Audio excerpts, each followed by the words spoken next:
The silver serving tray slipped from Daniela's trembling fingers and crashed against the polished marble floor of the billionaire's ballroom. And in that terrible moment of searing pain behind her eyes, the kind that felt like her heart was physically faltering inside her chest, her 10-year-old daughter, Cheryl, looked up from the tray of hors d'oeuvres she had been helping to carry and knew with absolute certainty that something was catastrophically wrong with her mother. The atmosphere inside the glass-walled boardroom of Vanti's Systems was as cold and sharp as the winter skyline visible through the windows. San Youngsu sat at the head of the polished obsidian table, his silence more terrifying to the gathered executives than any shouted threat. He was a man who moved through the world of high finance with the same lethal precision he used to command the city's shadows. On the table before him lay a merger agreement that would dismantle a rival's legacy, and he was seconds away from signing it when the vibration of a phone, not his primary device, but a burner kept in the silk lining of his breast pocket, shattered the clinical stillness of the room. The executives held their collective breath. San never took calls during a closing, yet he pulled the device out, his dark eyes narrowing as he saw the notification. It was a speed dial from a number that had been dormant for over a decade, a ghost signal from a life he had buried under mountains of cold marble and colder steel. He raised the phone to his ear, his face an unreadable mask of stone. "Speak," he commanded, his voice a low, dangerous vibration. He expected a threat. He expected the raspy voice of a syndicate ghost or the taunt of an old enemy. He did not expect the small, hitching sob of a child. "Hello, is this the person with the crown?" The voice was tiny, fragile, and thick with a terror so raw it seemed to vibrate through the electronic signal and pierce the armor around San's heart. The boardroom, with its billion-dollar stakes and cowering men, seemed to dissolve. The most feared man in the city went utterly still. The pen in his hand, a heavy instrument of destruction, remained suspended over the paper. "Who is this?" San asked. His voice had lost its edge of command, replaced by a sudden hollow resonance. "My name is Cheryl," the girl whispered, her voice cracking as a siren wailed in the background of her end of the call. "My mommy," she fell. "She won't wake up. The men in the blue uniforms asked who to call, and I found this phone in her bag. It had a crown. She said if the world ever ended, I should look for the crown." San Youngsu felt a sensation he hadn't experienced in 11 years, his blood running cold with something other than calculated malice. The black crown was a signal he had given to only one person, a woman named Daniela who had vanished into the night, leaving him to believe he was a monster meant to be alone. "Where are you, Cheryl?" San stood up abruptly, the heavy leather chair screeching against the floor like a wounded animal. The board members exchanged panicked glances as their boss ignored the merger entirely. San didn't see them. He was already moving toward the door, his long, purposeful strides cutting through the room's stagnant air. "We're in the back of the loud truck," the girl sobbed, her breathing coming in ragged, panicked bursts. "They're taking her to the big hospital. Please, are you coming? Mommy looks so small." "I am coming," San said, and for the first time in his life the promise wasn't a threat of violence but a vow of protection. "Don't hang up, Cheryl. Stay on the line. I am right here." He burst through the double doors of the boardroom, his security detail scrambling to keep pace as he bypassed the private elevators. The dragon had been sleeping in a bed of gold and shadows for 10 years, but at the sound of a child's cry, he had finally awakened. As he stepped into the cold afternoon air, his mind was no longer on the empire he had built, but on the daughter he had never known and the woman who had carried his crown into the dark. The sterile, blue-tinted corridors of the hospital felt suffocatingly narrow as San Youngsu moved through them, his expensive leather shoes clicking against the linoleum with the rhythm of a ticking clock. His security team fanned out behind him, creating a wall of silent, dark suits that forced the frantic hospital staff to yield.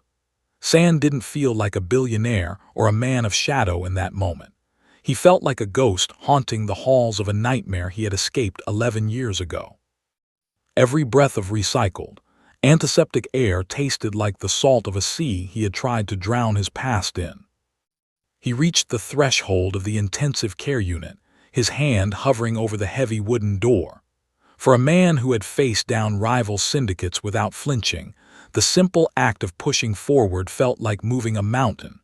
When the door finally swung open, the sounds of the hospital, the distant paging of doctors, the squeak of cartwheels seemed to fall into a vacuum. Sand stepped into the room and stopped dead, his entire frame turning to rigid stone. In the background, the rhythmic, mechanical wheeze of a ventilator and the steady asterisk ping of a heart monitor anchored the room in a grim reality. Daniela lay motionless on the bed, her vibrant energy replaced by a terrifying, slack peace. But Sand's gaze didn't linger on her. His eyes were locked on the small figure standing in the center of the room, just inside the doorway. Cheryl stood with her back partially to the bed, clutching the purple-cased smartphone against her chest as if it were a talisman. Her posture was stiff, a defensive line drawn against a world that had suddenly turned hostile. When she turned to look at him, the air left Sand's lungs. He was looking at a smaller, more fragile mirror of himself. She had his eyes dark, intense, and shaped with a slight, focused narrowness that suggested a mind that processed the world in complex layers. Her chin carried the same defiant tilt he saw in his own reflection every morning, and her high cheekbones were a hauntingly accurate map of his own lineage. The resemblance was so absolute, so undeniable, that it felt like a physical blow to his chest. Cheryl's lips parted, a small gasp escaping as she took in the tall man in the dark suit. Her eyes were wide with a mixture of terror and a strange, burgeoning hope that she didn't yet know how to name. She didn't move, and neither did he. For a long, suspended moment, the only thing that existed in the universe was the bridge of shared blood between a man who thought he was a monster and a girl who was the living proof that he was once loved. Sand's hand, usually so steady when holding a weapon or a pen, began to tremble at his side. He realized in that freezing silence that his empire was a hollow shell. He had built a fortress to keep the world out, only to find that the only thing that truly mattered had been living in the shadows of a maid's life, carrying his eyes and his heart in secret. "Cheryl," he whispered, his voice cracking with a rawness that made his chest ache. The girl took a shaky step toward him, her hand still tight around the phone. She looked from him to her unconscious mother and back again, the weight of the moment far too heavy for a 10-year-old to carry. In the cool, subdued light of the hospital room, the dragon didn't see a victim or a servant's child. He saw his own soul staring back at him. The heavy silence of the ICU was shattered by the sharp, rhythmic clicking of polished Oxfords against the tile, a sound that lacked the heavy authority of San Youngsu's stride, carrying instead a frantic, parasitic energy. The door swung open once more, admitting a man in a sharp gray suit that looked expensive but lacked soul. This was Ya Yi-Seng. He held a thick manila envelope against his chest like a weapon, his eyes darting across the room until they landed on Cheryl. He didn't look at the unconscious woman on the bed with sympathy. He looked at the child as if she were a disputed piece of property. San Youngsu didn't move from his position near the door, but the air in the room grew several degrees colder. He watched as Yi-Seng approached Cheryl, the lawyer's face twisting into a practiced, oily smile that didn't reach his predatory eyes. Cheryl retreated toward the hospital bed, her small hands trembling as she reached for her mother's limp fingers. The sight of her flinching from the man triggered a low, primal growl in the back of San's throat. "Cheryl, dear, don't be frightened," Yi-Seng said, his voice a smooth, artificial baritone. He tapped the manila envelope. "I have the papers right here. Your mother and I had an agreement.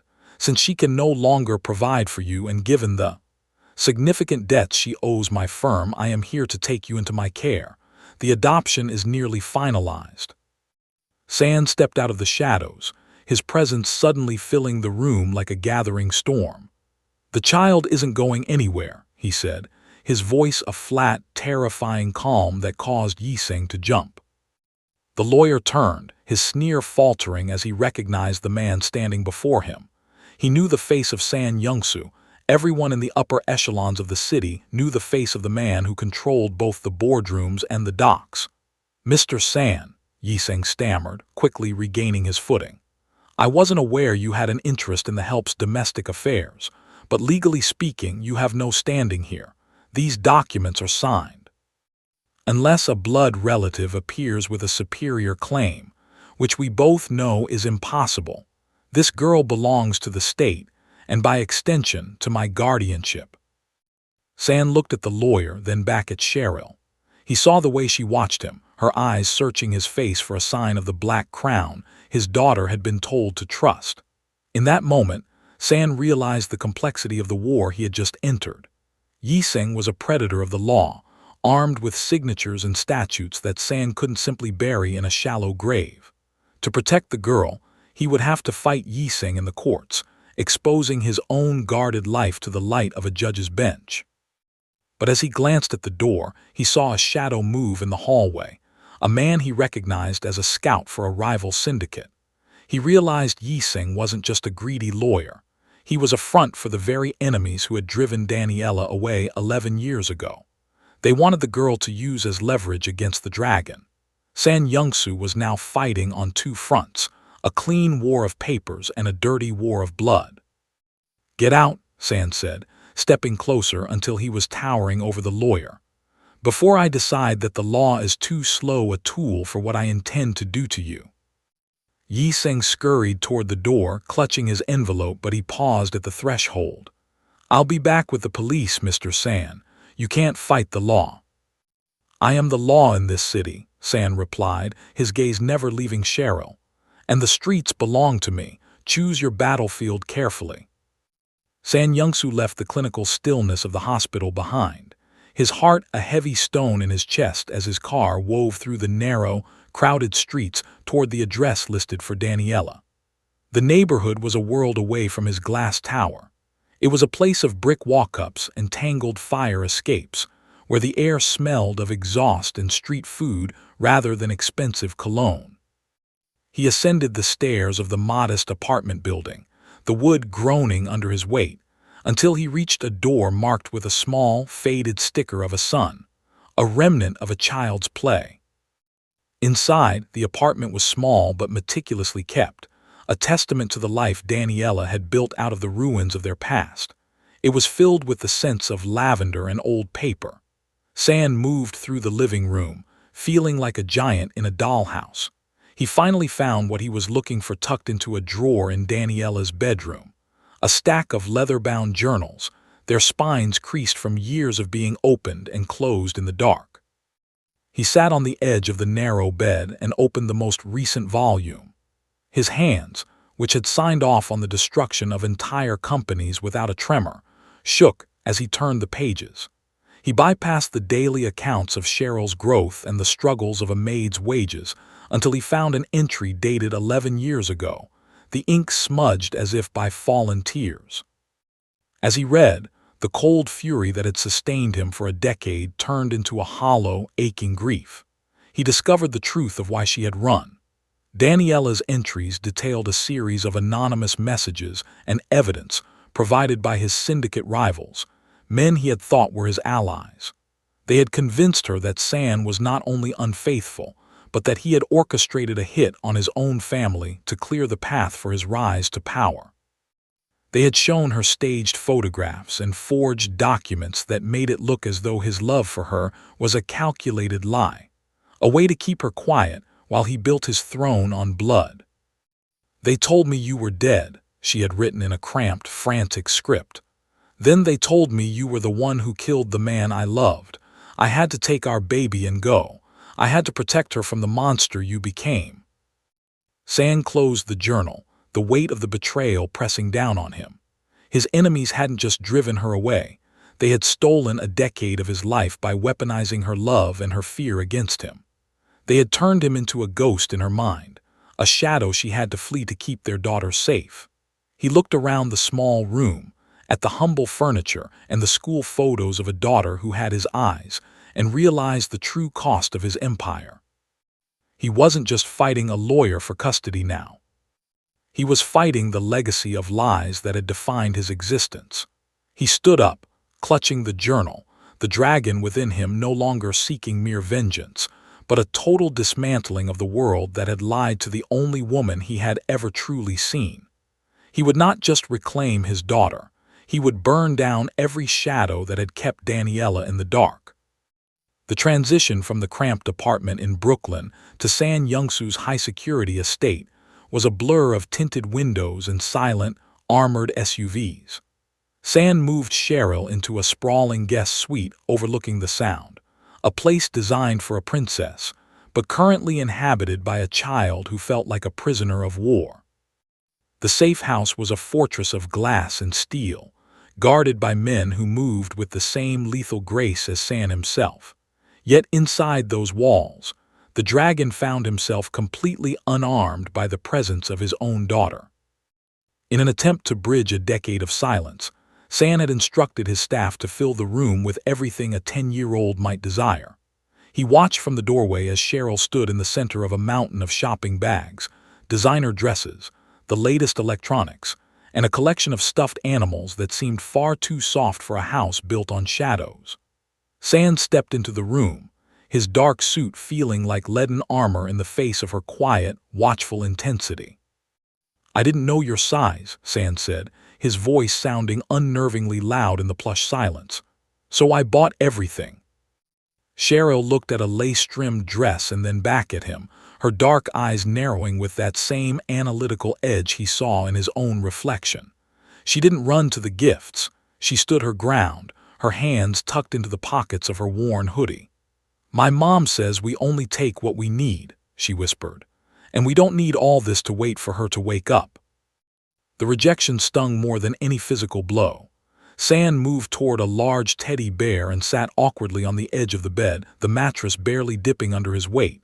He picked up a small, robotic dog, a peace offering for the tech-savvy mind he knew she possessed, and held it out. "It's not just for waiting," he replied, his tone softening into something almost pleading. "It's because I have missed 10 birthdays. I am trying to catch up." Cheryl hesitated, then slowly approached him. She sat on the very edge of the bed, leaving a careful distance between them. She took the robotic dog, her fingers brushing his, and for a fleeting second the tension in her small frame broke. She looked at the mechanical toy, then up at San, her expression a haunting mix of suspicion and a deep, buried longing for the father she had been told was a ghost. "Did you really kill people?" she asked suddenly, her voice steady. San went still. The dragon within him wanted to lie, to shield her from the blood on his hands, but he looked at her eyes, his eyes, and realized she would see through any deception. "I have done things I am not proud of to build this world," he admitted, his gaze never wavering. "But I have never done anything that would make me unworthy of being the man who protects you." The awkwardness remained, a thick veil between a man of violence and a girl of innocence. But as Cheryl leaned slightly closer to watch the robotic dog whir to life, the silence in the safe house changed. It was no longer the silence of a tomb, but the fragile, uncertain quiet of a foundation being laid. San didn't know how to be a father, but as he sat in that room filled with useless gold, he realized that the only gift Cheryl actually wanted was the one thing he had never given anyone: the truth of who he was. The cold, clinical environment of San Youngsu's private war room was a stark contrast to the soft, uncertain warmth of the guest suite he had just left. Here, the air smelled of ozone and expensive espresso, and the walls were covered in monitors that pulsed with data, traffic feeds, and encrypted communications. San sat at the center of this digital web, his face illuminated by the flickering light of a decrypted ledger. He wasn't looking for stocks or mergers tonight.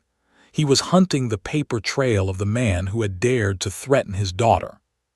"Show me the money," San commanded, his voice a low rasp that cut through the hum of the cooling fans.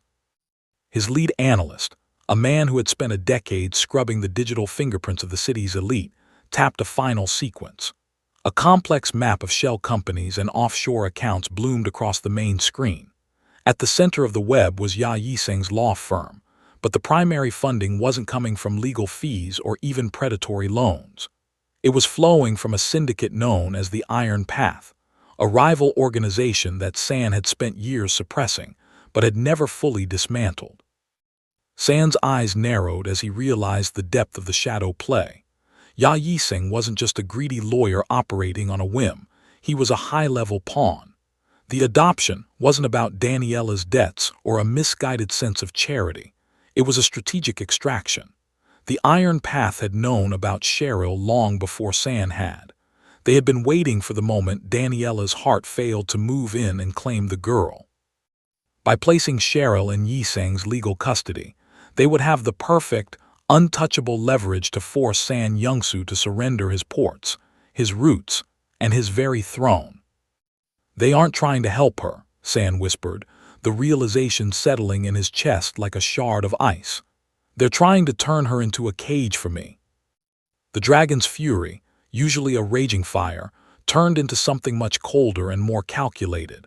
He looked at the footage of Yiseng leaving the hospital, his movements sharp and anxious. Every signature on those adoption papers was a death warrant signed by the Iron Path. They were weaponizing the law to commit a kidnapping, betting that San Yongsu's newfound fatherhood would make him weak and compliant. San stood up, his dark suit casting a long, jagged shadow across the war room floor. He realized that the war on two fronts was converging. The lawyer was the shield, but the syndicate was the sword. To save Cheryl, he couldn't just win a custody battle. He had to destroy the hands that were pulling the strings. He turned to his head of security. "Find out which safe house the Iron Path is using for Yiseng. If they want to use my daughter as a pawn, they're about to find out what happens when the dragon flips the board." As he walked out of the room, San didn't feel like a man of business anymore. He was a father who had finally seen the monsters under the bed, and he was going to make sure they never saw the light of day again. The hospital's private wing was shrouded in the heavy, artificial silence of 3 in the morning, the air thick with the hum of life support machines and the sterile scent of antiseptic. San Yongsu sat in the shadows of Daniela's room, his presence as still and lethal as a coiled viper. He had sent the perimeter security detail away, knowing that a predator like Ya Yiseng would only strike when he believed the dragon was looking elsewhere. Across the room, Cheryl was curled in a high-backed chair, her small hand clutching the robotic dog San had given her, her breathing finally deep and rhythmic after days of terror. The door handle turned with a soft, mechanical click. A group of men in nondescript medical scrubs entered, led by Ya Yiseng. The lawyer no longer wore his oily, practiced smile. His face was a mask of desperate greed as he gestured toward the sleeping child.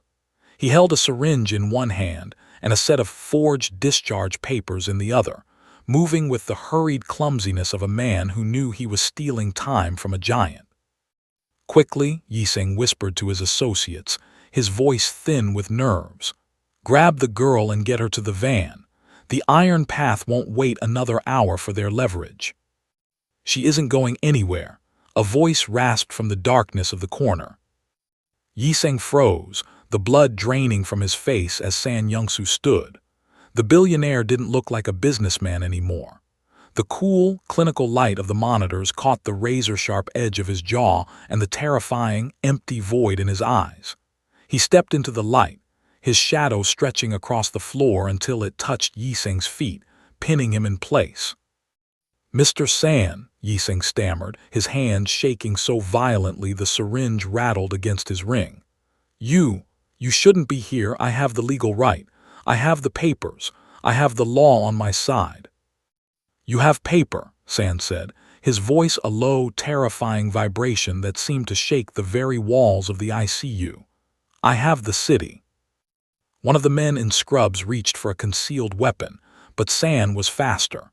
In a blur of motion that lacked any wasted effort, he disarmed the man, the muffled sound of breaking bone echoing through the room. San didn't even look at the fallen associate. His gaze remained fixed on Yiseng, who was now trembling with the realization that he had walked into a dragon's lair. You thought I was just a man with a bank account, San said, stepping closer until the lawyer was pinned against the cold glass of the window. You thought you could play your shadow games with my blood. You told the Iron Path I was weak because I found a daughter, but you forgot who I was before I was a billionaire. San leaned in, his voice dropping to a whisper that carried the weight of a death sentence. I am the dragon of the East River.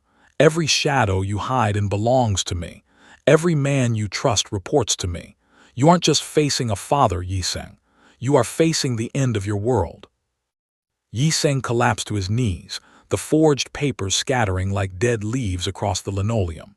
He finally saw the monster Daniela had tried to flee, the absolute, uncompromising power that San Yungsu wielded. Cheryl stirred in her sleep, her eyes fluttering open just in time to see the most feared man in the city standing over a broken predator, not to destroy for sport, but to defend his own. The rhythmic pulsing of the heart monitor slowed, shifting from the frantic tempo of a crisis to a steady, life-affirming beat that echoed through the quiet room. The heavy, medicated fog that had held Daniela for weeks began to lift, replaced by the soft, golden light of a morning filtering through the hospital blinds. Her eyelids fluttered, heavy and dry, until they finally opened to find the world changed. The first thing she saw was not a doctor or a nurse, but the man she had spent 11 years trying to forget. San Yungsu sat by her bedside, his silhouette framed by the sun. He looked different than the man in her nightmares.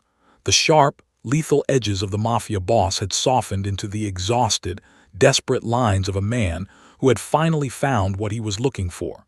His hand was wrapped around hers, his thumb tracing the knuckles of her fingers with a tenderness that made her breath hitch in her chest. San, her voice was a ghost of a sound, scraped raw by the silence. He didn't speak immediately. Instead, he leaned forward, pressing her hand to his forehead as a single, broken intake of breath escaped him. It was the sound of a wound that had never healed finally beginning to close. When he looked up, his eyes were bright with unshed tears. I'm here, Daniela, he whispered, his voice thick with a decade of unspoken words. I'm not going anywhere. I promise you on my life I'm never letting go again. Daniela's gaze drifted past him to the foot of the bed, where Cheryl stood watching with wide, hopeful eyes.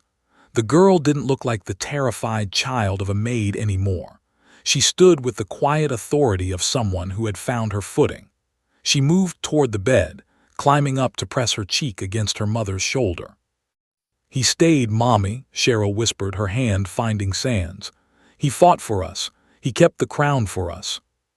San reached into his pocket and pulled out the old leather journals he had found in the apartment. He placed them on the bed, his gaze steady and open. I know why you ran, he said, his voice dropping to a low, fierce register. I know the lies they told you. They used my world to build a wall between us, but I've torn it down. There is no Iron Path anymore. There is no Ya Yiseng. There is only us. Daniela looked at the journals, then back at the man who had been her greatest love and her greatest fear. She saw the truth in his expression, the vulnerability he had hidden behind a billionaire's mask and a criminal's reputation. The glass wall that had separated them for 11 years finally shattered. She reached out, her fingers trembling as she touched his cheek, turning his face toward Cheryl so she could see the undeniable reflection of the father in the daughter. We lost so much time, Daniela breathed, the weight of the years finally lifting. We gained forever, San replied, leaning in to meet her halfway. The kiss was quiet, careful, and tasted like redemption, the first breath of air after being underwater for a lifetime. In that small hospital room, the maid and the boss were gone, replaced by a mother and a father who had finally found the only solid ground they had ever known. Outside, the city continued its indifferent crawl, but inside, the shadows had finally cleared. The emergency contact Daniela had never deleted had finally brought her home.